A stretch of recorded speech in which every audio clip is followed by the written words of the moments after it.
Jayam Vishnupad Paramahamsa Parvajakacharya Astatar Sata Sri Srimada's Divine Grace A.C. Bhaktivedanta Swami Prabhupada Ki Jai Ananta Koti Vaishnavrinda Ki Jai ISKCON Founder Acharya Srila Prabhupada Ki Jai Grantaraj Srimad Bhagavatam Ki Jai Gaur Premananda Samaveda Bhaktivinoda Ki Jai.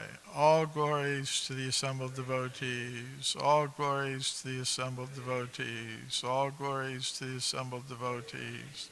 All glories to Sri Sri Guru and Gauranga. Glories to Srila Prabhupada. Namo Vishnu Daya Krishna Sai Buddha Shmati Bhaktivedanta Swami Namani Namaste Sa Charni Nirvishesh Anybody Paschat Charni.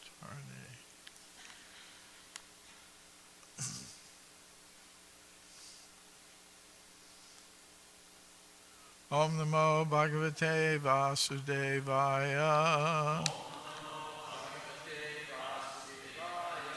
Om Namo Bhagavate Vasudevaya. Om Namo Bhagavate Vasudevaya. Srimad Bhagavatam, Canto 3, Chapter 8, Text 25. Ayamato Vistarataha Sva Mana Dehena Loka Traya Sangrahena Vichitra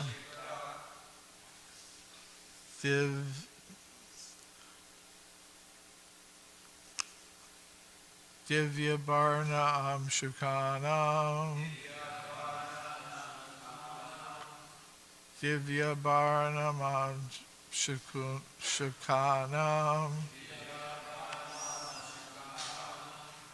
Divya Krita Shriya Pashrita Vesha Deham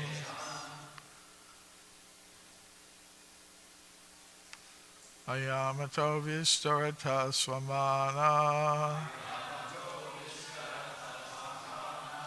Dehena Loka Traya Sangrahena Vichitra Divya Varana Shukanam Krita Shriya Pashrita Vesha Deham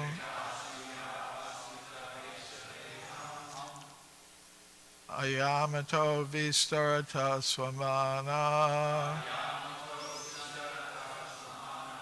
Dehena Loka Traya Sangrahena Vichitra Divya Bharanam Shukanam Krita Shriya Pashrita Vesha Deham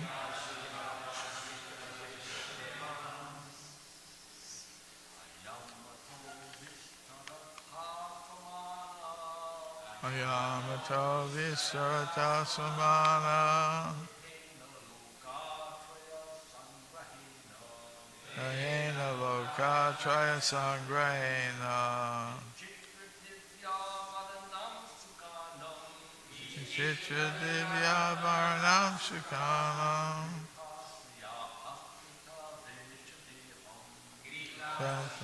Pashrita Vesha Deham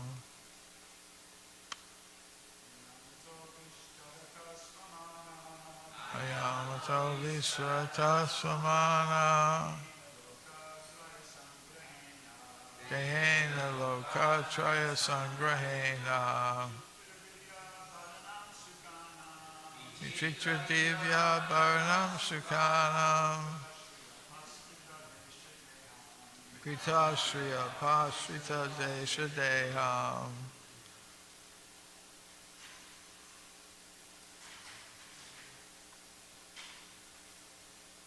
Vaishnavis.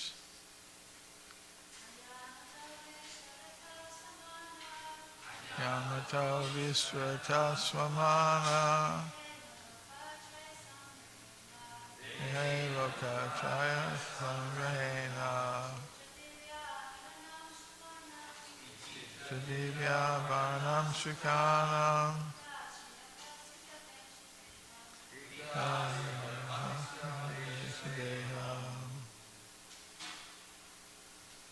Ayamataha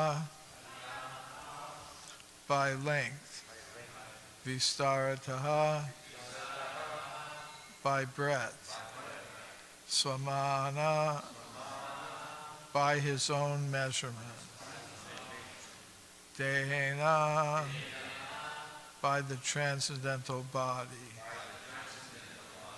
Lokatraya, the three, upper, middle, and lower, planetary systems,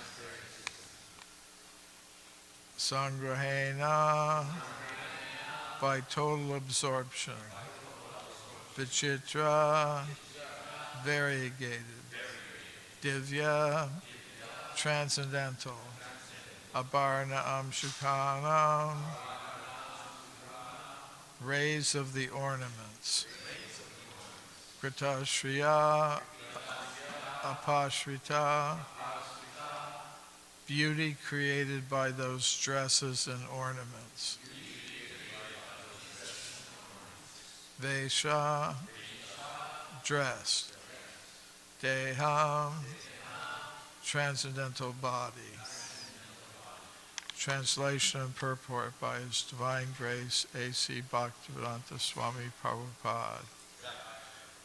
Translation. His transcendental body, unlimited in length and breadth, occupied the three planetary systems, upper, middle, and lower. His body was self-illuminated by unparalleled dress and variegatedness, and was properly ornamented. Purport. The length and breadth of the transcendental body of the Supreme Personality of Godhead could only be measured by his own measurement, because he is all-pervading throughout the complete cosmic manifestation. The beauty of material nature is due to his personal beauty, yet he is always magnificently dressed and ornamented to prove his transcendental variegatedness, which is so important in the advancement of spiritual knowledge. Om Jnana Timirandasya Gananjana Shalakaya Chakshurmilitam Yena Tasmai Shri Gurave Namaha Shri Krishna Chaitanya Prabhu Nityananda Shri Advaita Gadadhar Srivasadi Gaura Bhaktivinoda Hare Krishna, Krishna Krishna, Hare Hare, Hare Rama, Rama Rama, Hare Hare.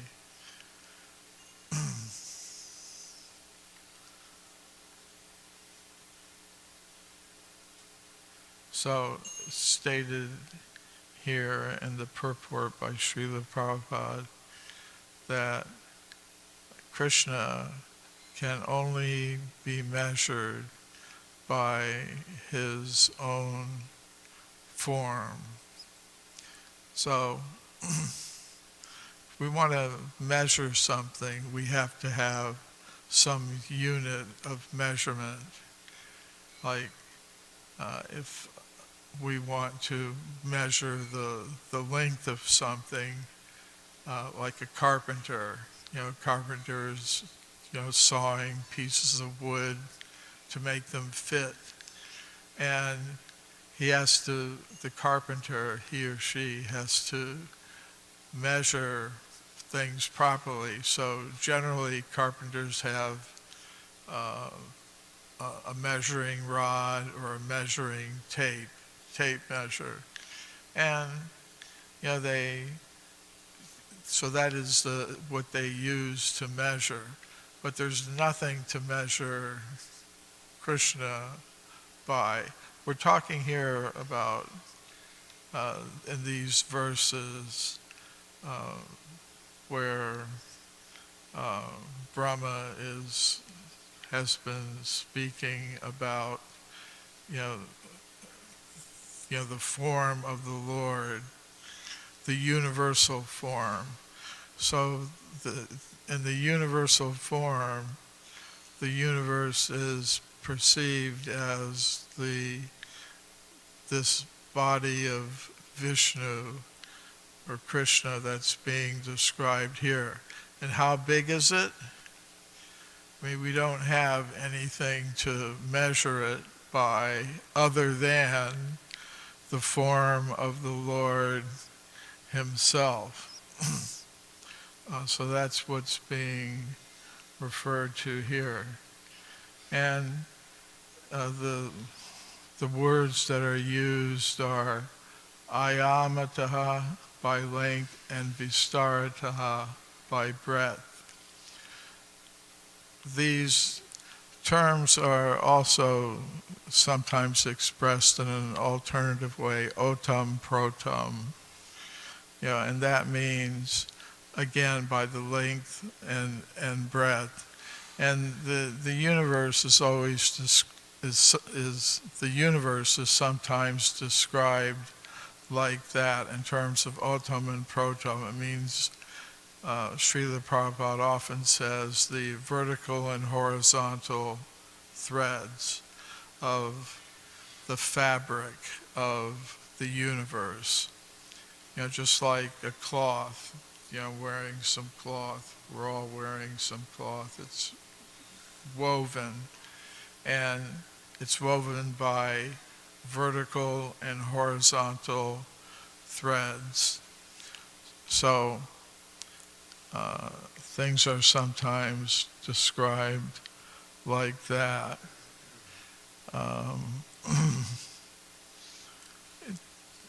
And it's described in this verse how his transcendental body, although unlimited in length and breadth, is properly dressed and ornamented. Like we can see on the altar, we have the forms of Lord Chaitanya, Lord Nityananda, Rukmini, Dwarkadish, Jagannath, Baladev, Subhadra. They're all nicely dressed and ornamented. And in the verse, it's stated that, or in the purport, it's stated that this is to prove the transcendental variegatedness of the Lord, which is so important, Srila Prabhupada says, in the advancement of spiritual knowledge. So we're interested in advancing spiritual knowledge, not necessarily material knowledge. And that variegatedness which attracts the consciousness of all of the souls, all of the creatures in the universe, is very important. If we remain attracted to the Lord's display of the material energy, the illusory potency, then we become absorbed in the cycle of birth and death. But by the transcendental variegatedness of the dress and the ornaments of the deity, we become attracted in another way. We become attracted to the devotional service of the Supreme Personality of Godhead. So this concept of variety is very important. If everything were just all one, with no variety, then we wouldn't be attracted, and there would be nothing to engage the senses. So, because things are variegatedness, there is something to hear. Krishna's name, Krishna's pastimes, Krishna's instructions. Because there is something to taste. We look at, don't look at, but we taste the prasadam of the Lord, and we appreciate variety. There's a variety of taste. There's sour taste, there's hot taste, there's so many different varieties. If everything were just one taste, it wouldn't be very interesting. Variety of smells. There's the flowers with nice scents that are offered to the deities. There's the smell of the incense that's offered. So these things are all there. There are so many varieties. If there were just one thing, that wouldn't be very, very enjoyable. So in the same way, there are varieties of relationships with the Supreme Personality of Godhead. And each of us is meant to develop a particular relationship with the Supreme Lord, with Krishna. So that variegatedness of spiritual life is very important in that way. So although there are ultimately 5 varieties of relationship, 5 principal varieties of relationships with Krishna, there's a relationship of passive adoration, there's a relationship of service, there's a relationship of friendship, there's the parental relationship, and then the conjugal relationship. And there's a different taste or rasa involved with each relationship. But all of them involve servitorship. Jivaras Rupahoy Krishnara Nityadas. Lord Chaitanya prayed that this is the constitutional position of the soul, that each soul is by constitution a servant of the Supreme Personality of Godhead.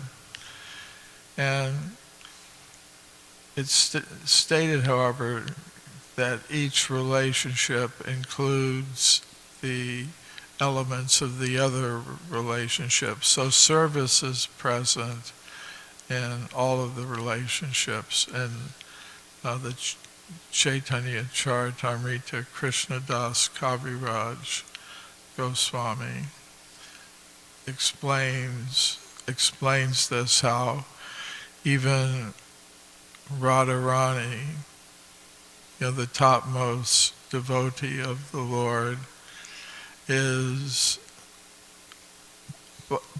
by her mood a servant.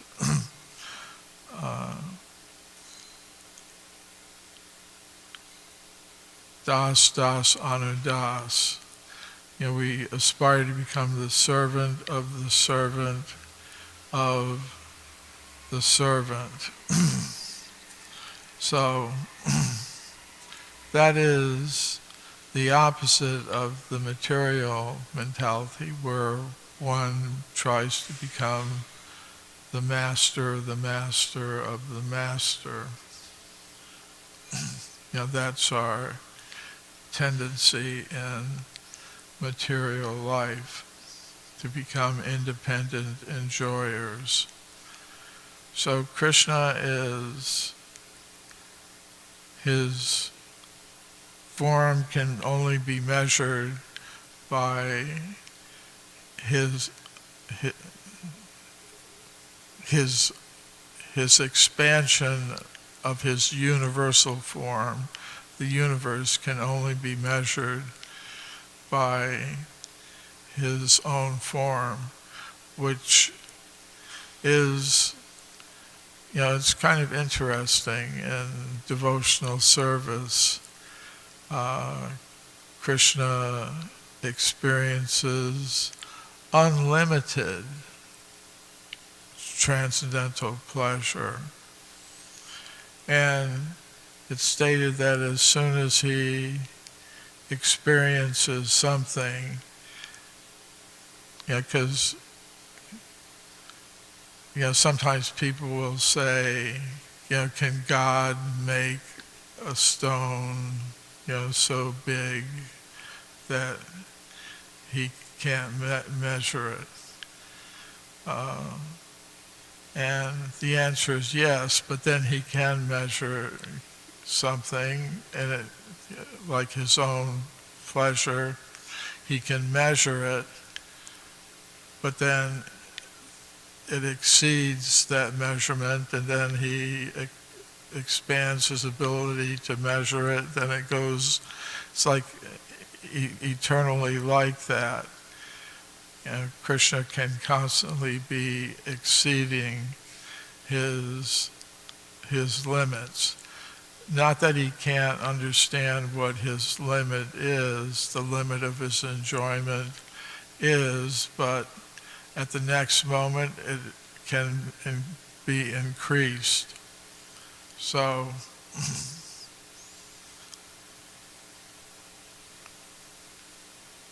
Krishna is Ananta in that sense. Today happens to be the disappearance day of three great Vaishnava acharyas: Krishnadas Kaviraj Goswami, the author of the Chaitanya Charitamrita, and it's also the disappearance day of Raghunath Bhatta Goswami, who was one of the 6 Goswamis. He was the son of Tapan Mishra, one of the great devotees of the Lord, and it's also the disappearance day of Raghunath Das Goswami, another of the 6 Goswamis. He was the son of a great zamindar, or landholder, and although he was very young, very handsome, very wealthy, he had a beautiful young wife, he had a perfect material situation, but he was always causing problems for his father and his mother, because he would be leaving all that behind. He would go and try to join with the Lord Chaitanya and his followers.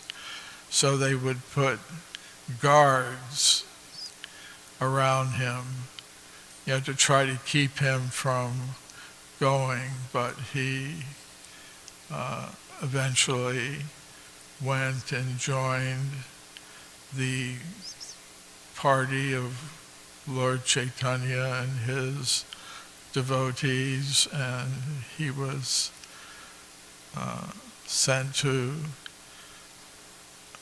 Vrindavan. So these three great Vaishnavas, Vaishnavacharyas, departed the world on this day. So I'll stop there. Are there any questions or comments?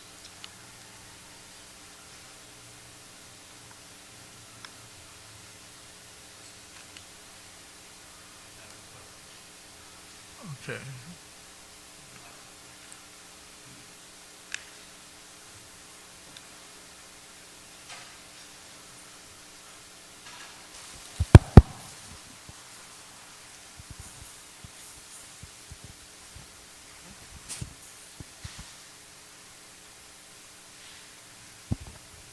Then we'll go Hare to you. Krishna. My question is how a person is in neutral relationship with Krishna. How does he serve Krishna? How neutrality is service to Krishna. Yes. Sometimes it's said that the animals, like the cows in the spiritual world, and the birds, they, like the peacocks, they are relating to Krishna in Shanta Rasa, which means, they are engaged in adoration. So that is one thing that Srila Prabhupada has said about how it's possible to relate to Krishna on that platform. Like there are descriptions in the 10th canto of how the cows and the birds, they would hear Krishna's flute and they become stunned. Like, if you see cows, they're constantly chewing, on their cud. They're constantly chewing. But when they would hear the sound of Krishna's flute, like they become paralyzed. Or same with, the birds. Birds are normally running around. They don't stand still very much. But when the birds would hear the sound of Krishna's flute, they would become totally absorbed, shut their little eyes and just stand as if frozen. And Srila Prabhupada has also said that you have things like the rivers and the trees. They're also in that passive, neutral, shantaras type of position.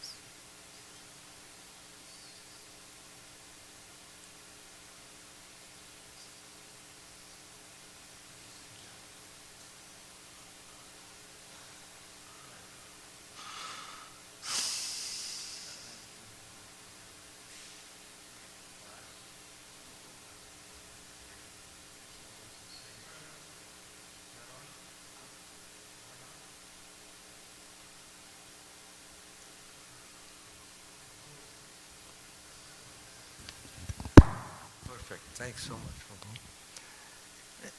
Thank you for telling us about all these very great devotees. I was curious because I've forgotten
Um,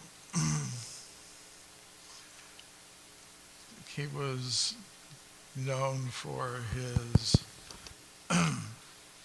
austerity. Um, he came from a wealthy family, and he himself had that opulence, but he was able to give it all up for the service of the Lord. And when he went, even after he became renounced, and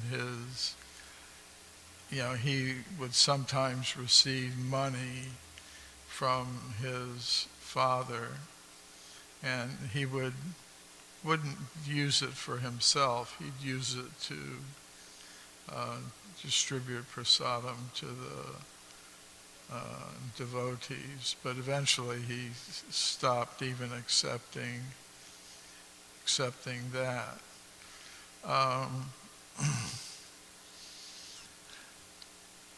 He when he went to Vrindavan, he excavated Radhakund and Shamakund, which were discovered by the transcendental vision of Lord Chaitanya himself. It's kind of a bit of transcendental archaeology. Lord Chaitanya had gone to Vrindavan, and he wanted to locate, and actually he had asked his followers also to locate the lost pastime places and lost deities that had been installed by Krishna's great-grandson, King Vajranabha. After Krishna departed this world, he became the ruler. This king Vajranabha became the ruler of Vrindavan, and he established different deities and temples. And over time, they were lost because of the passage of time, and different invaders came, and Lord Chaitanya wanted to reestablish these lost deities and sacred places in the Vrindavan area. So Lord Chaitanya went to Vrindavan, and he was sitting in trance, and in his trance he could see out in the rice fields these two sacred places, these ponds, Radhakund and Shamakund. And then he asked Raghunath Das Goswami to excavate them. He said, they're out there in those fields. So he did that, and therefore today we can go there and take advantage of Radhakund and Shamakund, these two sacred places. So that's another thing he's remembered for. And when he was initially when he was doing that, he would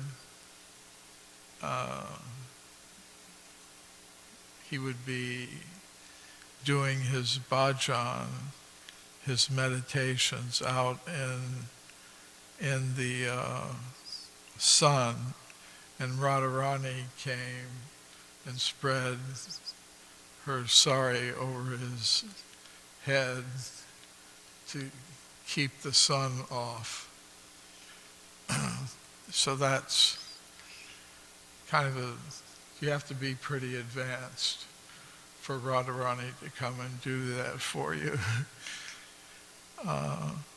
And also, she would protect him from the tigers and other wild animals that were around. So I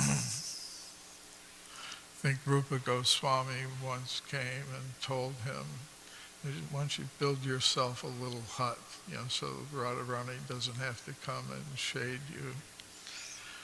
So, so those are some things about Raghunath Das Goswami, why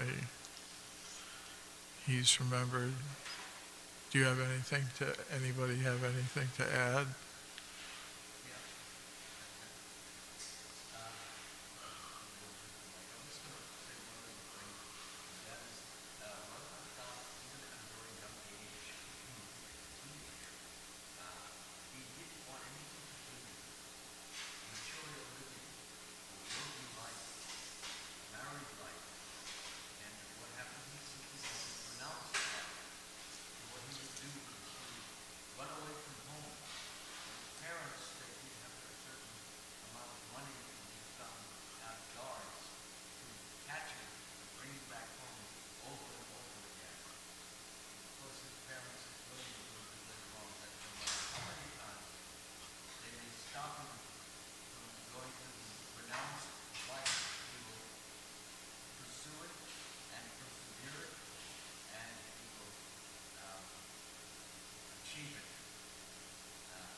Okay, Raghunath Das Goswami ki jai, Srila Prabhupada ki jai, Srimad Bhagavatam ki jai.